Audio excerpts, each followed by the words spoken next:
saaxiibayaal waxaad ku soo dhawaataan barnaamijka xuraansiga wararka ee warbaahinta City oo idinkaga imaadaya xarunta dhexe ee TV-ga uu ku leeyahay magaalada Jowhar.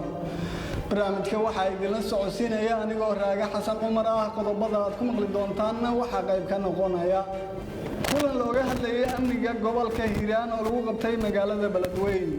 doorashada laba kursi oo kamid ah kuwa golaha shacabka oo lagu qabtay magaalada Jowhar. gaari laga dhacay muwaadin Soomaaliyeed oo lagu qabtay degmada Howlwadaag ee gobolka Banaadir. iyo madaxweynaha Koonfur Galbeed Soomaaliya oo ka qayb galay dhaarinta qayb kamid ah golahiisa wasiirada. qodobadaas iyo qodobo kale aad ku maqli doontaan barnaamijka xuraansiga wararka Soomaalida ee u diyaar garoobay isaga iyo inta ka faahfaahsan. waad ku mahadsan tahay daawashadaada inaad nagu soo biirto wax lacaga kaagama baxayso kaliya waxaad u baahan tahay inaad follow saarto boggeenna Facebook ama aad subscribe dhahdo channelkeena YouTube adigoo u bartilmaameedsanaya City Somali TV and Radio la jaanqaad warbaahinteena oo hel warar iyo barnaamijyo adiga ka hadlaya. isku soo noqod wanaagsan saaxiibayaal sida qodobada horracba aad ku maqlayseen madaxweynaha dowlad goboleedka Hirshabelle ayaa ka qayb galay kulan looga hadlayay amniga gobolka Hiiraan sida warkani uu ku sii ambaqaadayo shaasha Ali Guudlaabe Xuseen madaxweynaha dowladda Hirshabelle ayaa shir gudoomiyay shir looga arinsanayay amaanka gobolka Hiiraan iyo guud ahaan Hirshabelle kaas oo maanta ka qabsoomay magaalada Beledweyne ee xarunta gobolka Hiiraan waxaana shirkani qayb ka ahaa qaybaha kala duwan ee laamaha amniga iyo xubno ka tirsan labada gole ee dowladda. madaxweyne Ali Guudlaabe Xuseen ayaa faray laamaha ammaanka adkaynta iyo xaqiijinta amniga iyo fulinta howlgallo lagu xaqiijinayo ammaanka deegaanka sida uu warbaahinta u sheegay markii uu kulankan soo gabagaboobay wasiirka wasaaradda amniga dowladda Hirshabelle Maxamed Khayre.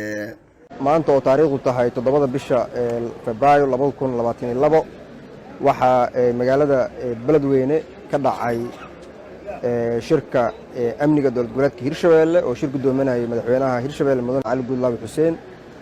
shirka waxa ka soo qayb galay saraakiisha kala duwan ee ciidamada qalabka sida iyo ciidanka AMISOM qaybooda kala duwan haddii aan lahaayeen ciidamada xoogga iyo booliiska iyo sidoo kale AMISOM militariga AMISOM iyo AMISOM police waxaana shirka looga hadlay caqabadaha amni ee gobolka ka jiro maalmihii u dambeeyay iyo marxaladaha hadda taagan ee u baahan in jawaab laga bixiyo. sidoo kale waxaa lagu gorfeeyay in loo baahan yahay in cadowga deegaanka aad loogu sifeeyo maadaama ognahay inay dhaqdhaqaaqyo badan ee gobolka ay maalmihii u dambeeyay ama isbuucii u dambeeyay ay ka wadeen nabadiidka al-shabaab. waxaa la isla gartay in cadowga waajibaadkii awal laga gudanayo la sii laba jibaaro taasoo keenaysa in goobaha ay hadda ku sugan yihiin sida ugu dhaqsiyaha badan leh loogu xoreeyo. marka operationkaas dib u xiraynta deegaanada iyo mid guud oo ah in baaritaanadii iyo awalba dhaqaaqyadii ciidanka ammaanka ay ku xaqiijinayeen degmada Beledweyne la sii laba jibaaro. shirku wuxuu qabsoomay si wanaagsan waxaa halkaas loogu dhageystay warbixinadii saraakiisha amniga ee madaxweynaha ay ku siiyeen. waxaa la isla gartay in shirka amniga uu sii socdo maalmaha madaxweynaha oo joogana la sii laba jibaaro howlgallada amniga haddii aan leedo gudaha iyo bannaankaba. wuxuuna ku soo dhamaaday guul. waxaan rajaynaynaa insha Allah maalmaha soo socdo in nawaaxiga dadka degmada Beledweyne ku nool ay arki doonaan iyo deegaanada ka fogba inay heli doonaan hadduu Ilaahay yiraahdo ammaankii oo la sii laba jibaaray goobahoodana ay noqon doono meelaha ugu amniga badan deegaanada oo dhan hadduu Ilaahay yiraahdo. waan rajaynaynaa operationadaasna inay mar dhow ay bilaaban doonaan. waan ku ammaanaynaa guud ahaan saraakiisha amniga ciidanka AMISOM iyo ciidanka Soomaaliyeedba sida wanaagsan ay u shaqeeyaan iyo sida wanaagsan ee shacabka ay ula shaqeeyaan ee ugu dhimiriyaan. waxaan annagana sidaas oo kale ka codsanaynaa shacabka inay si dhow ula shaqeeyaan ciidanka ammaanka si aan annaga iyo ayaga haddaan iskaashano cadowga aan uga hortagno.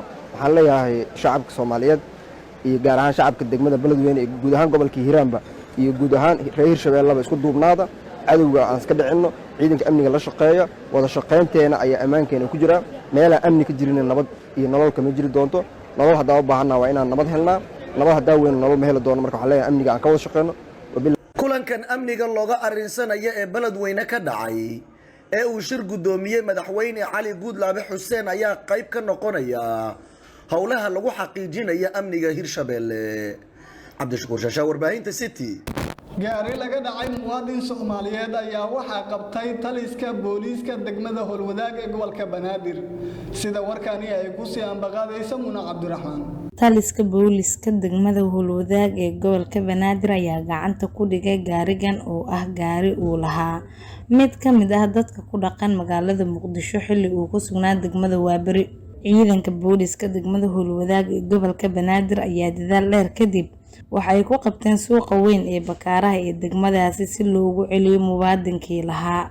taliyaha saldhigga booliiska degmada Howlwadaag ee gobolka Banaadir ayaa warbaahinta ugu waramay sida ay ciidanka booliiska ugu suura gashay inay gacanta ku soo dhigaan gaariga noociisu uu yahay Haari. gaarigan u jeedin qof shacab ah muwaadin ah ayaa xalay fiidkii markay 5 saac bar waxa loogu qaatay degmada Waaberi labaadna haysta ciidanka booliiska Soomaaliyeed oo u jeeda maanta dhiko taagan in baawrkii oo gadaasheeda yaalo aan ku guulaysanay aan soo qabnay marka alxamdulillah waxaan rajeynaa waxaan rabnaa inaan siino muwaadinka iska lahaa baawrka inaan ku wareejino insha Allah dadkii qalkan ka dambeeyna waxaan rajeynaa inaan gacanta soo dhigno oo sharciga marsiin insha Allah dawladda inuu gaarsiiyo meeshaan xalay waqti dambe soo dhigan xalana maana seexanin waa daba joognay qaabkan aan ku qaban lahayn baawrkan ilaahay nagu guulay waan ku guulaysanay waan gacanta ku haynaa baawrka insha Allah nimanka falkan ka dambeeyna waxaan rajeynaa inaan sharciga horkeen iyagana soo qaban. ciidanka booliiska Soomaaliyeed ayaa muddooyinkii dambe kordhiyay howlgallada ay ku baadigoobayaan shakhsiyaadka burcadka ah. tani waxa ay qayb ka tahay howlaha ciidanka booliiska Soomaaliyeed ay u hayaan shacabka ku dhaqan magaalada Muqdisho oo maalmo kooban martigeliyay dhacdooyin kala duwan. Muna Cabdiraxmaan, warbaahinta city, Muqdisho. doorashada laba kursi oo ka mid ah kuwa golaha shacabka ee baarlamaanka Soomaaliya ayaa lagu qabtay magaalada Jowhar sida warkani uu ku sii ambaqaadayo Sakariya Ismaan Cabdi. Cabdiraxmaan Maxamed Sheekh Cali, Maxamed Xasan Bariise.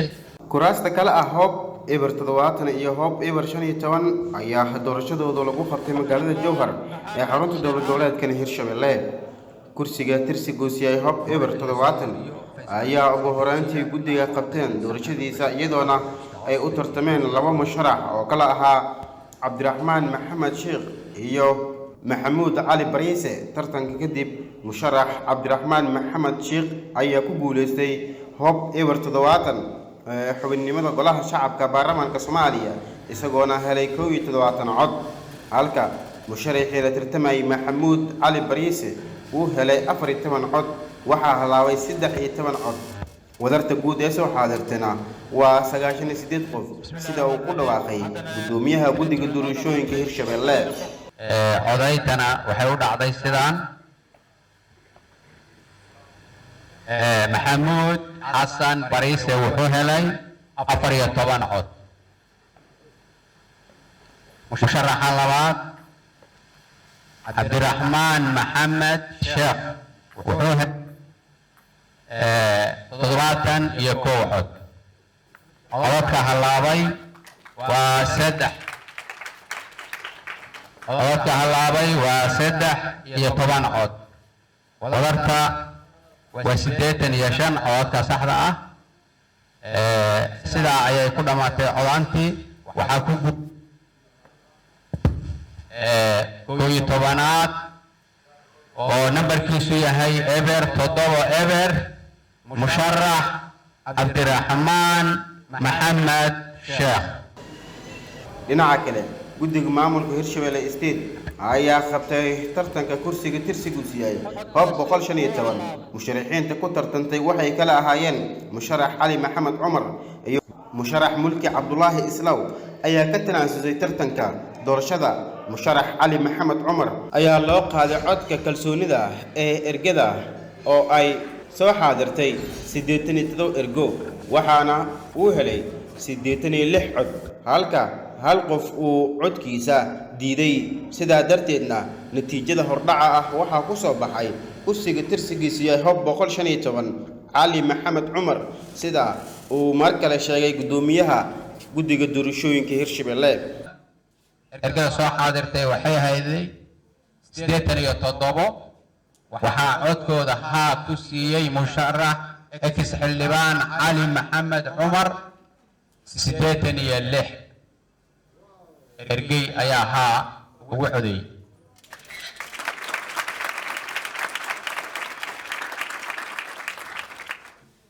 waxaa maya ugu codeeyey hal ergey.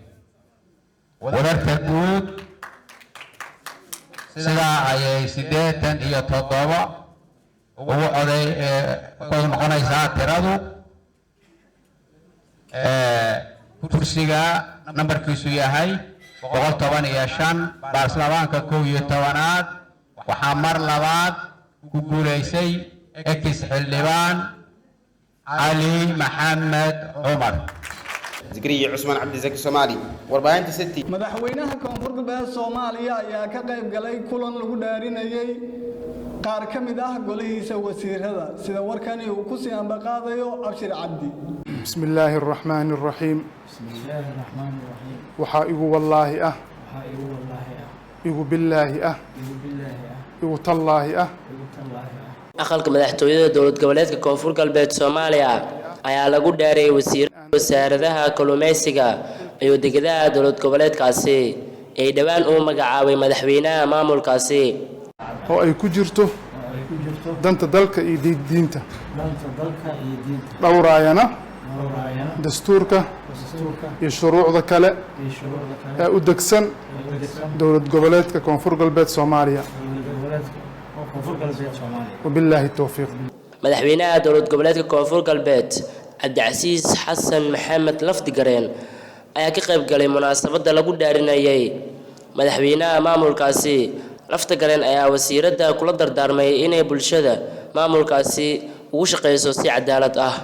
kuwii mas'uuliyadda iyo xilka loo magacaabay guto inuu Ilaahay ka dhigo waxa laga shaqeynayo waa dowladnimo. waxa loo shaqeynayana waa dadka Soomaaliyeed gaar ahaan dadka reer koonfur galbeed. nin walba mas'uuliyadiisa iyo waajibaadka saaran waa waajibaad adag waaye. waxaan Ilaahay ka rajaynaynaa kuwii xilkooda iyo mas'uuliyadda loo dhiibay iyo wasaaradaha ay mas'uulka ka yihiin isku hayo oo sidii loo sharciga ahaa u wada inuu Ilaahay ka dhigo.